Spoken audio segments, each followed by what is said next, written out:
Chapter 3 integration बहुत important chapter है। इसमें से 3 शॉर्ट और 1 लॉन्ग बोर्ड में आता है। आज हम जिस इम्पोर्टेंट टॉपिक को डिस्कस करने जा रहे हैं वो आपके सामने अभी मैं दिखाता हूँ। आज हमारा टॉपिक है ट्रिग्नोमेट्रिक फंक्शन और एक्सपोनेंशियल फंक्शन का प्रोडक्ट है, उसकी इंटीग्रेशन हम कैसे करेंगे। इससे पहले मैं 2 लेक्चर्स पहले भी दे चुका हूँ, ठीक है। इसी टॉपिक के ऊपर आज मेरा 3rd लेक्चर है इस टॉपिक के ऊपर। यहाँ पे फ़र्क ये है कि हमारे पास 2 ट्रिग्नोमेट्रिक फंक्शन हैं, ठीक है। पहले हमारे पास जो एक ट्रिग्नोमेट्रिक फंक्शन था और एक एक्सपोनेंशियल फंक्शन था। अब हमारे पास क्या है कि 2 ट्रिग्नोमेट्रिक फंक्शन है और एक एक्सपोनेंशियल फंक्शन है। अब बच्चे इसमें कंफ्यूज होते हैं कि ये एक फंक्शन और ये 2 फंक्शन और 3 फंक्शन की इंटीग्रेशन किस तरह होगी, 3 फंक्शन का प्रोडक्ट है। तो सबसे पहले आपको फॉर्मूला आना चाहिए। यहाँ पे हमारे पास जो फंक्शन है, पहला फंक्शन साइन है और दूसरा फंक्शन क्या है, कॉज है। 2 फंक्शन अगर मल्टीप्लाई हो रहे हैं साइन कॉज, ठीक है, तो उनके दरमियान जो फार्मूला होता है 2 साइन अल्फा कॉज बीटा का होता है, ठीक है, जो कि sign alpha plus beta plus sign alpha minus beta होता है। अब ये फार्मूला याद रखने की जो टेक्निक है, इससे पहले मैंने एक लेक्चर में दी हुई है, चले मैं थोड़ा सा रिव्यू करवा देता हूँ यहाँ पे। तो ये रिव्यू में मतलब बता देता हूँ। हमने कहा था एस प्लस एस क्या होता है, 2SC। कोई भी क्वेश्चन आएगा अगर साइन कॉज मल्टीप्लाई हो रहे हैं या साइन मल्टीप्लाई हो रहे हैं या कॉज मल्टीप्लाई हो रहे हैं, पहले ये 4 लाइन लिखनी है। S plus S is equal to SC, S minus S 2CS, C plus C 2CC और C minus C minus 2SS। अब हम यहाँ पे देखते हैं कि हमारे पास क्या है, पहला फंक्शन साइन है और दूसरा फंक्शन कॉज है। पहला फंक्शन साइन और दूसरा फंक्शन कॉज ये है, तो कौन सा फार्मूला अप्लाई होगा, एस प्लस एस 2SC। कोई भी क्वेश्चन आए पहले ये चारों फार्मूले आपने लिखने हैं। ये 4 लाइन लिखने में कोई मसला नहीं है। फुल फार्मूला नहीं लिख रहा, शॉर्टकट लिख रहा हूँ। शॉर्टकट में मैंने तरीका बताया था कि यहाँ से आप इस साइड में आएंगे, ठीक है। तो S plus S is equal to SC का फार्मूला यूज होगा। 2SC अगर हम इसको क्या कर लें, राइट साइड से लेफ्ट साइड में मूव करा लें तो 2SC बराबर हो जाएगा एस प्लस एस के, ठीक है। इस साइड को हम इस साइड में मूव करा देंगे। तो जब हमने 2SC का फॉर्मूला लगाना है, ये आप देख सकते हैं 2SC, S sign SC cause है तो एस प्लस एस के ये इक्वल होगा। पहली दफ़ा दोनों एंगल्स को प्लस करते हैं और दूसरी दफ़ा क्या करते हैं, दोनों एंगल्स को माइनस करते हैं, ठीक है। आप इस फॉर्मूले में देख सकते हैं। फार्मूला याद करने की टेक्निक आपको पहले भी एक लेक्चर में मैंने बताई थी। तो अब यहाँ पे देखते हैं कि साइन अल्फा प्लस बीटा, पहला एंगल आपका अल्फा है, दूसरा एंगल बीटा है।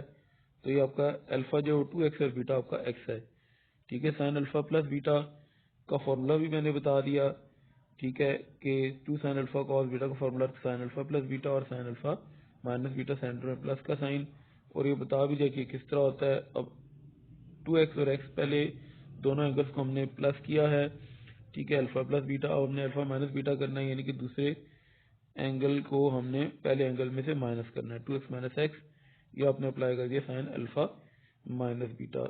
इंटीग्रल का साइन ये dx e पावर x और ये 1/2 आपने उसी तरह लिखने हैं, ठीक है। यही बस इसमें एक मुश्किल चीज़ थी। अब बाकी आगे इसको हम कंटिन्यू करते हैं। 2x और x आपस में ऐड होके क्या हो जाएंगे, 3x हो जाएंगे। साइन का एंगल बन जाएगा 3x।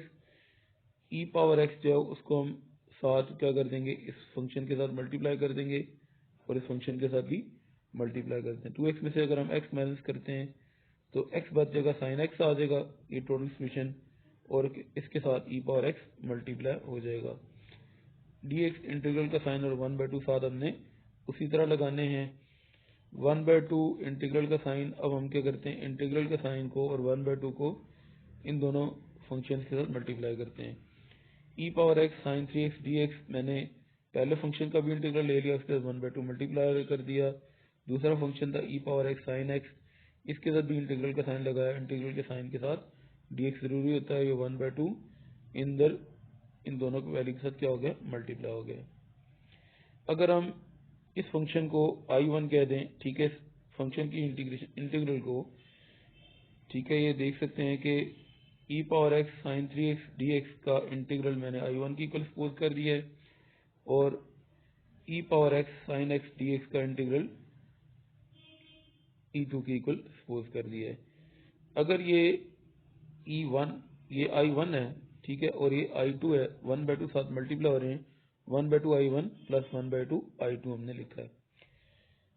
अच्छा, अगर हम यहीं से इंटीग्रल पर पार्ट्स इन दोनों की करेंगे ना, तो हमें क्या होगा, प्रॉब्लम होगा, हमारे पास फंक्शन वापस नहीं आएगा, ठीक है। मैंने इससे पहले जो 2 लेक्चर थे, टॉपिक भी दिए एक्सपोनेंशियल और ट्रिग्नोमेट्रिक फंक्शन के प्रोडक्ट का इंटीग्रल, तो उसमें मैंने कहा था कि इसकी इंटीग्रेशन कभी रुकेगी नहीं, 2 दफा इंटीग्रल पार्ट्स करेंगे तो हमारे पास फंक्शन वापस आ जाएगा। अगर हम यहीं से कंटिन्यू करते हैं तो इंटीग्रल वापस नहीं आएगा, इसलिए हम अलग अलग इंटीग्रल को सॉल्व करेंगे ताकि हमारे पास ये जो इस फंक्शन का इंटीग्रल है वापस आ जाए, और इस फंक्शन का जब हम इंटीग्रेशन 2 दफा करेंगे तो उस फंक्शन के भी इंटीग्रेशन 2 दफा करने के बाद ये फंक्शन वापस आ जाए। अब हम पहला जो फंक्शन है e power x sin 3x, इसका हम इंटीग्रल को सॉल्व करते हैं, नेक्स्ट स्लाइड में हम आते हैं, ठीक है, और इसको हम एक्सप्लेन कर, क्या था, e power x sin 3x dx था, इसको मैंने I1 का नाम दिया था। अब इसको हम क्या करते हैं, सॉल्व करते हैं, इसके ऊपर इंटीग्रेशन बाय पार्ट्स का फॉर्मूला अप्लाई करेंगे। I का मतलब इनवर्स, L का मतलब लॉग, A का मतलब अलजेब्रिक, T का मतलब ट्रिग्नोमेट्रिक और E का मतलब एक्सपोनेंशियल। मैंने इससे पहले भी लेक्चर में बताया था कि अगर आपके पास ट्रिग्नोमेट्रिक फंक्शन और एक्सपोनेंशियल फंक्शन हो तो अगर हम आई रेट को फॉलो कर लें तब भी ठीक है, ना करें तब भी ठीक है। दोनों सूरतों में 2 दफा इंटीग्रेशन बाय पार्ट्स करने के बाद आपका जो ये फंक्शन है ये वापस आ जाना है। इस चीज़ का ध्यान रखना है कि 2 दफा इंटीग्रेशन बाय पार्ट्स करने के बाद ये वापस आना है, ये ना हो कि आप थर्ड टाइम इंटीग्रेशन कर दें फिर आपको फोर्थ टाइम भी इंटीग्रेशन करनी पड़ेगी और फिर आपका जो टारगेट है उससे आप दूर चले जाएंगे। तो फर्स्ट फंक्शन आपका e पावर x है, ठीक है, 2 फंक्शन अगर मल्टीप्लाई हो रहे हो तो उसका इंटीग्रल का फॉर्मूला बार बार डिस्कस कर चुका हूँ। फर्स्ट फंक्शन हमने एज इट इज लिखना होता है, integral of second function sine x है, इसके साथ हमने इंटीग्रल लगाना है, तो इंटीग्रल के साइन के साथ ये dx और इंटीग्रल एक दूसरे के लिए जरूरी हैं। Minus double integral of second, ये आपने 2 इंटीग्रल लगाए, सेकंड फंक्शन आपका साइन 3x था, इंटीग्रल के साइन के साथ ये इंटीग्रल का साइन इसके साथ dx लगाना है। उसके बाद डेरिवेटिव ऑफ फर्स्ट फंक्शन आपका e पावर x था, तो d बाई डी एक्स का मतलब डेरिवेटिव होता है, डेरिवेटिव ऑफ फर्स्ट फंक्शन। ये dx आपको नजर आ रहे हैं, इस फंक्शन का जो ये इंटीग्रल है इसके साथ dx हमने लगाना है और इस इंटीग्रल के साथ ये dx लगाना है। अब हम यहाँ पे फॉर्मूला को देखते हैं कि साइन का इंटीग्रल क्या होता है। साइन का इंटीग्रल होता है माइनस कॉस, ठीक है, एंगल जो भी होता है साथ वो लिखना होता है और एंगल का डेरिवेटिव हम डिवाइड करते हैं, ठीक है। कांस्टेंट ऑफ इंटीग्रेशन, जब इंटीग्रेशन पूरी खत्म होती है फिर हम लगाते हैं, तो साइन का इंटीग्रल आ जाएगा माइनस कॉस, यहाँ पे क्योंकि एंगल 3x था, साइन का एंगल 3x था तो कॉस का भी एंगल 3x आएगा। डी बाई डी इसका मतलब डेरिवेटिव है, एंगल इसका 3x था तो 3x का हमने डेरिवेटिव भी साथ लेना है। e पावर x हमने साथ साथ लिखना है और I1 भी हम साथ साथ लिखेंगे। अब साइन का इंटीग्रल ये मैंने एक्सप्लेन किया था कि माइनस कॉस 3x होगा और डेरिवेटिव एंगल यानी कि एंगल 3x था उसका डेरिवेटिव हमने लगा लिया, और e पावर x का जो डेरिवेटिव होता है e पावर x होता है, पावर का डेरिवेटिव हम मल्टीप्लाई करते हैं।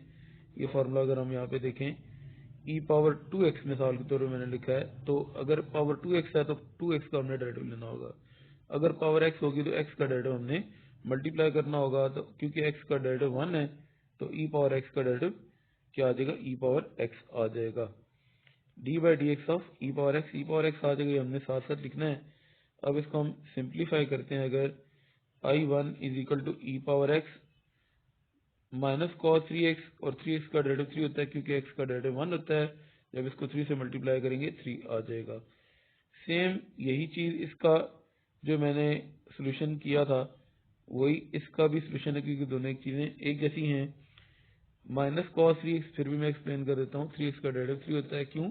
x का डेरिवेटिव 1 है, साथ 3 मल्टीप्लाई आ रहा है तो इसका डेरिवेटिव, तो 3x का डेरिवेटिव 3 आ जाएगा। e पावर x सामने साथ उसी तरह लिख देनी है, और ये dx और इंटीग्रल का साइन ये साथ साथ अब लगाएंगे। इसके बाद अब फर्दर इसको सिंप्लीफाई करते हैं। अगर e पावर x को माइनस कॉस 3x से मल्टीप्लाई करते हैं तो minus e power cos 3x over 3 आ जाएगा। ये माइनस और ये माइनस मल्टीप्लाई के प्लस हो जाएंगे, और 3 डिवाइड हो रहा है 1/3 हो जाएगा। कोफिशिएंट को हमने इंटीग्रल से बाहर लिखना होता है। ये दोनों फंक्शन जो हैं मल्टीप्लाई हो रहे हैं, कॉस 3x और e पावर x, तो हम इनको e power x cos 3x लिख देते हैं। ये इंटीग्रल का साइन और ये dx साथ हमने एज इट इज लगा देना है। अब हम क्या करेंगे, e power x cos 3x over 3 और साथ नेगेटिव का साइन है, ये हमने एज इट इज ही लिखना है इसको। ये 1/3 ये हमने एज इट इज लिखना है। अब इंटीग्रेशन बाय पार्ट्स का फॉर्मूला दोबारा अप्लाई होगा, क्योंकि एक एक्सपोनेंशियल फंक्शन है और एक ट्रिग्नोमेट्रिक फंक्शन है। इंटीग्रेशन बाय पार्ट्स का फॉर्मूला, अगर दो फंक्शन मल्टीप्लाई हो रहे हो, first function as it is integral of second, और फॉर्मूला हम अप्लाई करते हैं minus double integral of second derivative first integration by parts का फॉर्मूला है, उसको अप्लाई अप कर देते हैं। फर्स्ट फंक्शन आपका e पावर x है, ये आपने एज इट इज लिखना है। सेकंड फंक्शन आपका cos 3x है, आपने इसका इंटीग्रल लगाना है। इंटीग्रल के साइन के साथ ये dx आएगा। अब आपने double integral of second function आपका cos 3x है, minus double integral of second हमने अप्लाई कर दिया, डेरिवेटिव फर्स्ट करना है। फर्स्ट फंक्शन आपका e पावर x है। ये दो इंटीग्रल हैं, ये वाला इंटीग्रल है, इसके साथ dx जरूरी है, और इस इंटीग्रल के साथ ये dx है। इंटीग्रल के साइन के साथ हमने dx लाजमी लगाना होता है। यहाँ पे शायद मिसप्रिंट हो गया, इसको हम लिख देते हैं यहाँ पे।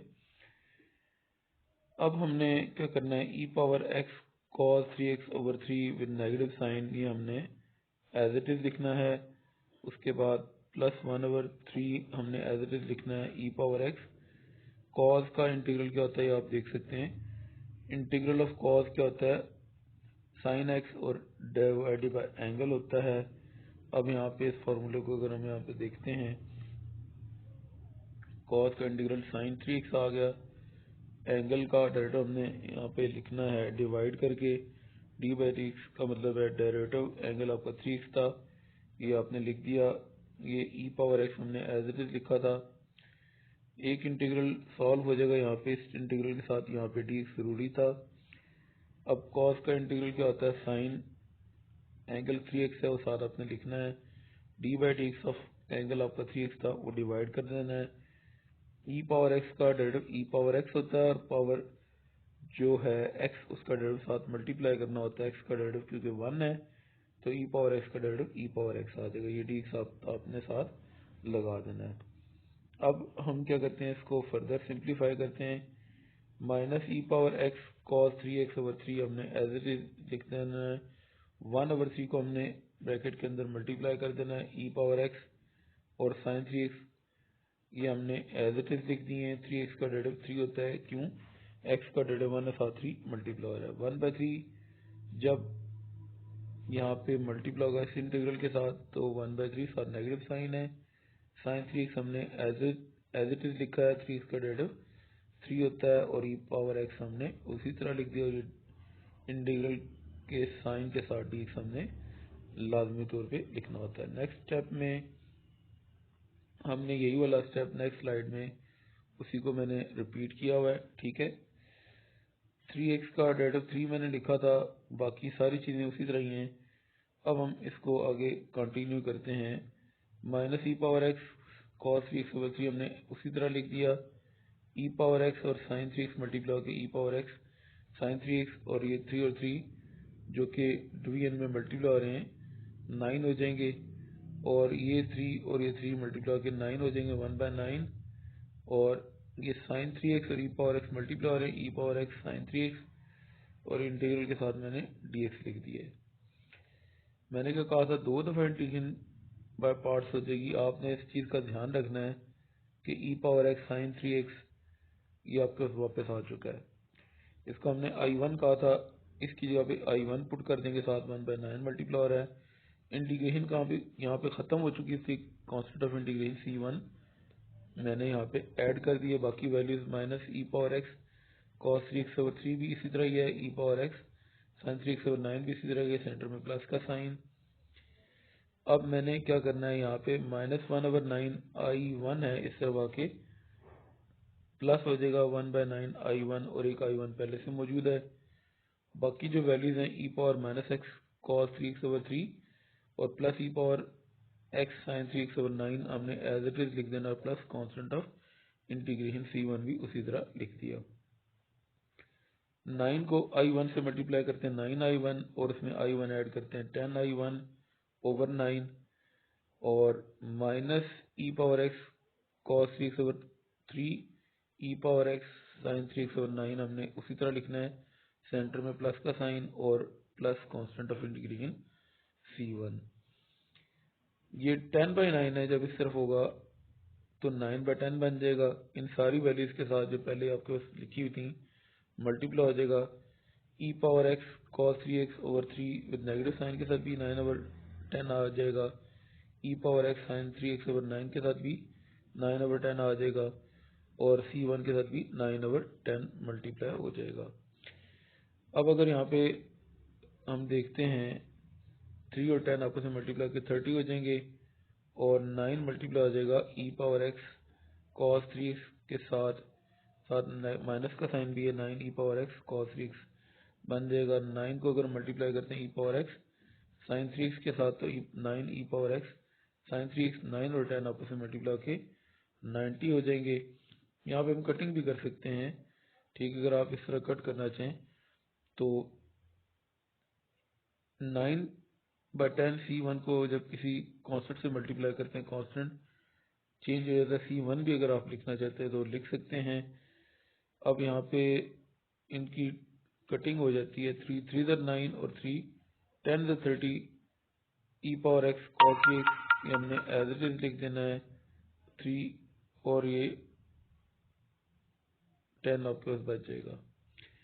यहाँ पे 9 1 9 9 10 90 होते हैं, माइनस का सिंबल यहाँ पे मैंने गलती से लगा दिया है, ये माइनस का सिंबल नहीं है। E power x sine 3x/10 plus constant of integration, पहला इंटीग्रेशन सॉल्व हो चुकी है। अब मैंने यहाँ पे I1 का इंटीग्रल सॉल्व कर लिया, अब I2 को हम सॉल्व करेंगे। I2 का जो वैल्यू थी I2 की e power x sine 3x dx थी। I2 मतलब क्या है, सेकेंड इंटीग्रल अब हमने सॉल्व करना है। I1 और I2 की वैल्यू हम फाइंड करेंगे। अगर हम पहली स्लाइड पे जाते हैं वापस तो मैं आपको बताता हूँ हमारा टारगेट क्या है। I1 की मैंने फाइंड कर दी, I2 की वैल्यू फाइंड करूंगा और इस इक्वेशन नंबर 2 में पुट कर दूंगा। ठीक है, ये देख लें, पहले इंटीग्रल को I1 को, दूसरे इंटीग्रल को I2 को नाम दिया था। I1 को सॉल्व हमने कर दिया है, अब हम I2 को सॉल्व करने जा रहे हैं। E power x sine x d x, first function आपके पास अगर दो फंक्शन मल्टीप्लाई होते हैं उनका इंटीग्रल कैसे होता है, first function as it is integral of second minus double integral of second derivative first. अच्छा, हम तब अप्लाई करते हैं इंटीग्रल बाय पार्ट्स का फॉर्मूला कि अगर या तो ई पावर एक्स का डेरिवेटिव साथ मौजूद ना हो या साइन एक्स का किसी फंक्शन का अगर साथ डेरिवेटिव मौजूद नहीं है, ऊपर डेरिवेटिव मौजूद नहीं है, तो हम इंटीग्रेशन बाय पार्ट्स का फॉर्मूला अप्लाई करके इसको सॉल्व करते हैं। तो first function as it is integral of second function आपका साइन एक्स है, उसका डबल इंटीग्रल हमने अब लगाना होगा। सेंटर में माइनस का साइन लगाने के बाद डबल इंटीग्रल हमने लगाया और डबल इंटीग्रल किसका लेना है, सेकंड फंक्शन का। सेकंड फंक्शन आपका साइन एक्स है और डेरिवेटिव ऑफ फर्स्ट फंक्शन आपका ई पावर एक्स है, D by D x of E power x. D x हमने लिख दिया। अब इसको सॉल्व करते हैं। साइन का इंटीग्रल क्या होता है, माइनस कॉज होता है, ये आप देख सकते हैं, साइन का इंटीग्रल माइनस कॉज है। डेरिवेटिव ऑफ एंगल डिवाइड हो जाएगा D by D x of x. D by D x का मतलब डेरिवेटिव है, एंगल आपका यहाँ पे एक्स था इसलिए एक्स का डेरिवेटिव हमने लिख दिया है। साइन का इंटीग्रल माइनस कॉस होता है, एंगल एक्स है उसका डेरिवेटिव डिवाइड हो जाएगा, ई पावर एक्स का डेरिवेटिव ई पावर एक्स होता है, इससे पहले मैंने भी आपको बता चुका हूँ, बार बार ई पावर एक्स का डेरिवेटिव आ रहा है। अब डेरिवेटिव एक्स क्योंकि 1 होता है लिखने की जरूरत नहीं है, e power x minus cos x आपके पास आ जाएगा, माइनस कॉस ऑफ एक्स और एक्स का डेरिवेटिव 1 होता है लिखने की जरूरत नहीं है, e power x d x हमने उसी तरह लिख देने और ये इंटीग्रल का साइन भी उसी तरह ही आ जाएगा आपके पास। ये दोनों वैल्यूज मल्टीप्लाई होते हैं, ई पावर एक्स को माइनस कॉस एक्स से मल्टीप्लाई करते हैं, minus e power x cos x minus और ये माइनस मल्टीप्लाई के प्लस हो जाएंगे, ये दोनों फंक्शन मल्टीप्लाई हो रहे हैं कॉस एक्स और ई पावर एक्स। अगर हम इनको अरेंज करके लिख लें ई पावर एक्स कॉस एक्स तो इसमें मसला नहीं है, मल्टीप्लाई हो रहे हैं, अरेंज करके लिखा जा सकता है। Minus e power x cos x हमने उसी तरह लिखना है, आई टू भी साथ साथ उसी तरह लिखते रहेंगे, दो फंक्शन फिर मल्टीप्लाई हो रहे हैं और सेकंड टाइम हम जब इंटीग्रेशन करेंगे तो फंक्शन हमारे पास ये देख लें ई पावर एक्स साइन एक्स वापस आपको नजर आ रहा है, तो इसकी जगह पे हम आई टू पुट कर देंगे। अब हम इंटीग्रेशन बाय पार्ट्स का फॉर्मूला दोबारा अप्लाई करेंगे क्योंकि दो फंक्शंस मल्टीप्लाई हो रहे हैं। यहाँ पे फॉर्मूले को जरा देख भी लेते हैं दोबारा से, जरा दो फंक्शन मल्टीप्लाई हो रहे हों साथ अगर किसी का डेरिवेटिव नहीं है, ऊपर डेरिवेटिव नहीं है, तो फर्स्ट फंक्शन ई पावर एक्स हमने एज इट इज लिखना है, इंटीग्रल ऑफ सेकंड फंक्शन आपका कॉस एक्स है, इंटीग्रल के साइन के साथ डी एक्स हमने लाजमी लिखना होता है, minus double integral of second, ये दो इंटीग्रल आपने लगाने हैं, सेकंड फंक्शन आपका कॉस एक्स है, इंटीग्रल के साइन के साथ डी एक्स हमने लाजमी तौर पे लिखना होता है, और derivative of first function D by D x का मतलब डेरिवेटिव है, फर्स्ट फंक्शन आपका ई पावर एक्स है, और ये साथ इस इंटीग्रल के लिए हमने dx लिखा है और फिर इस इंटीग्रल के लिए dx ये लिखा है। अब हमने minus e power x cos x को कॉस एक्स को एज इट इज लिखना है। कॉस का इंटीग्रल क्या होता है ये आप देख लें, साइन एक्स होता है, कॉस का इंटीग्रल साइन एक्स होता है, एंगल एक्स है उसका डेरिवेटिव डिवाइड हो जाएगा, कॉस का इंटीग्रल साइन एक्स आ गया, डी बाई डी का मतलब डेरिवेटिव है, एंगल आपका एक्स था उसका डेरिवेटिव आपने लगा दिया। इसी तरह कॉस का इंटीग्रल साइन एक्स आ गया, D by D x of angle आपका एक्स था, एंगल के डेरिवेटिव से हमने डिवाइड करना होता है, ई पावर एक्स का डेरिवेटिव अगेन ई पावर एक्स आ गया, ये डी एक्स इस इंटीग्रल के लिए हमने लगा देना है। Minus e power x cos x हमने उसी तरह लिखना है, एक्स का डेरिवेटिव 1 होता है लिखने की जरूरत नहीं है, ई पावर एक्स और साइन एक्स आपस में मल्टीप्लाई हो जाएंगे, और अगेन डेरिवेटिव एक्स 1 लिखने की जरूरत नहीं है, साइन एक्स और ई पावर एक्स आपके पास बच जाएंगे, इंटीग्रल का साइन और ये डी एक्स आपके पास उसी तरह ही आ जाएंगे। दो दफा इंटीग्रल में पार्ट्स हमने कर दिए, आपके पास ये फंक्शन वापस आ चुका है। इसी स्टेप को मैंने यहाँ पे रिपीटेड फॉर्म में लिखा है, और ये आपका I2 था तो इसकी जगह पे अब I2 पुट कर देंगे। इंटीग्रेशन यहाँ पे भी खत्म हो चुकी है, इसके हमने कांस्टेंट ऑफ इंटीग्रेशन ऐड किया है, C3 इसका नाम मैंने रख दिया है, minus e power x cos x plus e power x sine x हमने इसी तरह लिख दिया है। इसकी जगह पे मैंने I2 पुट कर दी क्योंकि वैल्यू I2 की थी। अब ये I2 और एक I2 यहाँ पे है, माइनस I2 इधर आके क्या हो जाएगा प्लस I2 एक पहले से था और एक I2 ये उधर जाके प्लस हो जाएगा तो 2I2 हो जाएगा, minus e power x cos x हमने उसी तरह लिखना है, e power x sine x भी इसी तरह लिखना है, प्लस कांस्टेंट ऑफ इंटीग्रेशन। अगर हम I2 फाइंड करना चाहते हैं, 2 इस तरफ मल्टीप्लाई हो रहा है, इस तरफ आके ई power minus e power x cos x के नीचे 2 डिवाइड हो जाएगा, e power x sine x के नीचे भी 2 डिवाइड हो जाएगा, और C3 को जब 2 पे डिवाइड करेंगे नया कांस्टेंट आ जाएगा, इसका नाम C4 रख दिया है। अब इक्वेशन 1 क्या थी, 1/2 I1 प्लस 1/2 I2 थी, तो I1 की value minus 3 e power x cos 3x over 10 थी, लास्ट स्लाइड में आप देख सकते हैं, और उसमें plus e power x sine 3x over 10 plus C1 थी ये वैल्यू, ठीक है। इंटीग्रेशन I1 की वैल्यू ये थी, 1/2 और I2 की वैल्यू आपके सामने ये आ चुकी है, minus e power x cos x over 2 plus e power x sine x over 2 plus C, इसका नाम C4 है। ठीक है, यहाँ पे मैंने C2 लिख दिया, खैर कांस्टेंट ही है, ये C4 है। अब हम क्या करते हैं, ये C3 और C4 ऐड होके एक, ये देख सकते हैं, एक नया कांस्टेंट बन जाएगा। अब हम यहाँ पे इसको देखते हैं, बाकी वैल्यूज हमने अब इसको मल्टीप्लाई करना है 1/2 को, तो 2 और 10 मल्टीप्लाई के 20 हो जाएंगे, minus 3 e power x cos 3x हमने उसी तरह लिख देना है। 1/2 को जब मल्टीप्लाई करेंगे 2 और 10 आपस में डिवीजन में मल्टीप्लाई हो रहे हैं, 20 हो जाएगा, और ई पावर एक्स साइन 3x हमारे पास उसी तरह आ जाना है, प्लस ये कांस्टेंट ऑफ इंटीग्रेशन मैंने यहाँ पे इसका नाम C3 रखा था। 1/2 को मल्टीप्लाई करते हैं minus e power x cos x over 2 से, तो ये 2 और 2 मल्टीप्लाई करके 4 हो जाएंगे, minus e power x cos x आपके पास आ जाना है, और ये जो 1/2 है जब इसके साथ मल्टीप्लाई होगा, ठीक है, तो ये 2 और ये 2 आपस में मल्टीप्लाई हो रहे हैं, डिवीजन में 4, ई पावर एक्स साइन 3x हमने उसी तरह लिख दिया है, प्लस ये C4 था, C4 आपने लिख दिया, अभी मैंने बताया था कि C3 और C4 ऐड होके C हो जाएंगे, और बाकी वैल्यूज अगर सिंप्लीफाई हो सकते हैं तो सिंप्लीफाई कर देते हैं, और अगर नहीं होती तो नहीं करते।